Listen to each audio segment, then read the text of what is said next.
Hey, it's me, Renee. I'm back.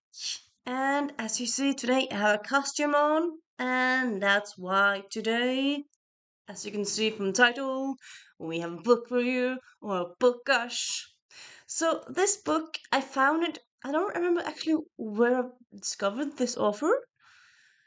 I think maybe it was like one of those. I mean, sometimes you see at the back of books, it says like other authors from this publisher try this in this book. I think it might be that, but I'm not don't quite remember. But anywho, I found it back in March. I feel like it's been a little while on my TBR. And then yesterday, yesterday I thought, you know what? I want to read you. I picked it up, read the first chapter, and then read the rest of it this morning in bed because I can do that. That's a privilege of my life. And honestly, Bethany Bennett, if you're watching this, you should be ashamed of yourself. Ashame yourself. Why should you shame yourself, you think?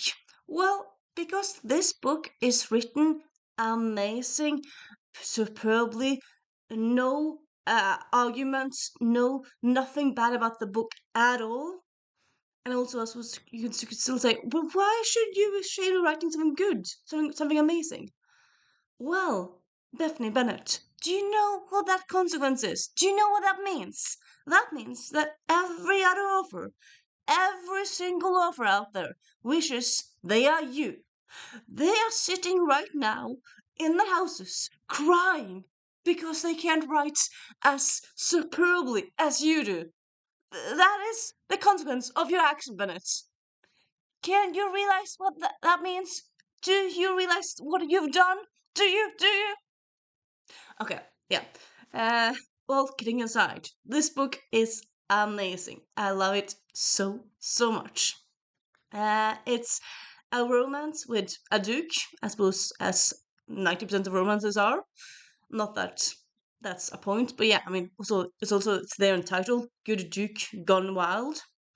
Honestly, though, that's kind of.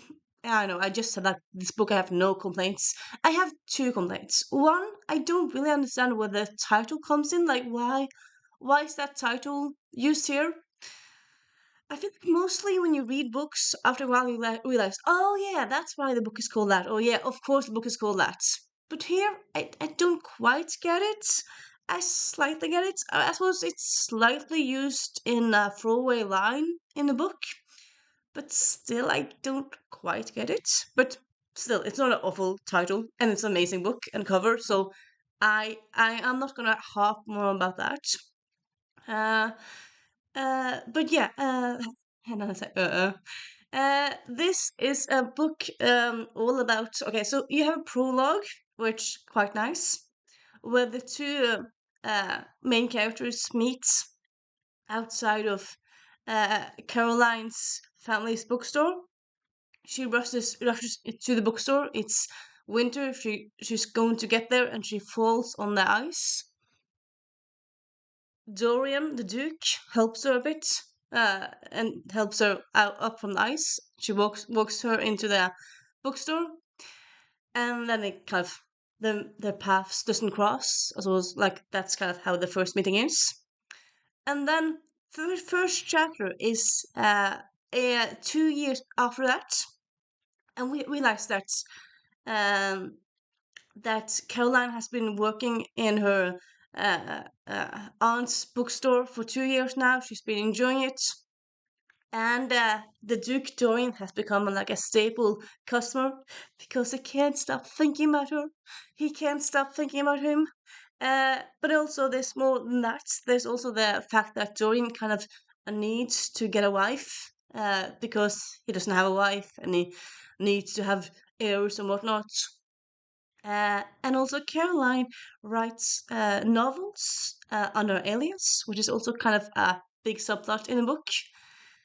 But it's also like some other plot lines that's like the side plot line is that Dorian has a cousin, or like a in-law cousin that still kind of wants his money, even though like it's been years since his wife died.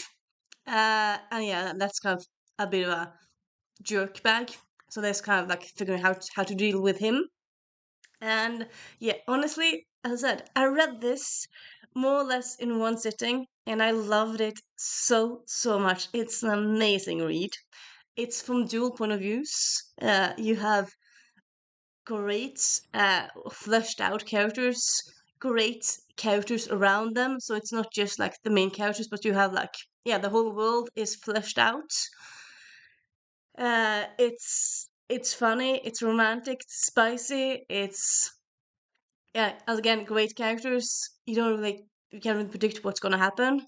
And I honestly, I zero complaints. Well, no, I said some complaints, like, because the weird title, not that it's that weird. Okay, my other small gripe, I go back and forth, back and forth. Also, nothing is perfect, but this is close to perfect, I would say. But yeah, still. The other gripe that I have though is that a plot point in this book is that Dorian needs to marry. Well, all dukes needs to marry. But yeah, but he's like in he's in his late 30s, and his family, like his dad died when he was 46, his granddad died when he was 47. So like lots of people in his family has died early on, but they didn't mention that they weren't ill, and they didn't die of like they weren't killed. So I'm like, what, you're a duke and you didn't die of illness, and yet you died before you were 40. I want historical romance, but still, if you're a duke and if you aren't killed like by in duel or something, or and if you're not killed or died by illness, why would you die so soon? That makes no sense. It feels like a. It feels a bit weird. It feels also like something you could have made it more. Stelio, you could say like it's a family curse, but it wasn't really a family curse, Stelio. And yet, what? Why? Like, why would they die before they're 40 if they weren't killed and if they weren't deathly ill? That makes no sense. It's just weird. Kind of felt, at least for me, kind of felt like it was going to be revealed that there was a mad servant who killed them both for some reason, but there never was.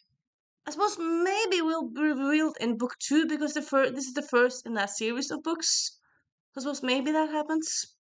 But yeah. But other than that, I love this book so freaking much. It is amazing. And yeah, everyone, if you love historical romance, check out this book. I highly recommend check it out. Highly recommend it. And yeah, this book came out last year, so I'm probably guessing the next book's coming out this year. I don't quite know. I'm gonna have to Google that and check out. And also, a bit of a fun tidbit, really. So here also, well, it also has lots of romance books. This one has an epilogue, so that's fun. But it also at the end it has like, if you like this book, read these books, which is again cool. But give me a little moment. Here, here, you see there? That's this book. So they're marketing this book in this book. Like, if you're at the end of this book, you would have already read this book. So you wouldn't. I suppose you could still buy another. So they're the same book, but like, again, why market the book that is there in the same book? That's weird. Okay, kind of weird. But yeah, all in all, good Duke Gone Wild will make you just wild and go wild, and highly recommend it. Pick it up, okay? Pick it up. Promise me? Promise me? Good.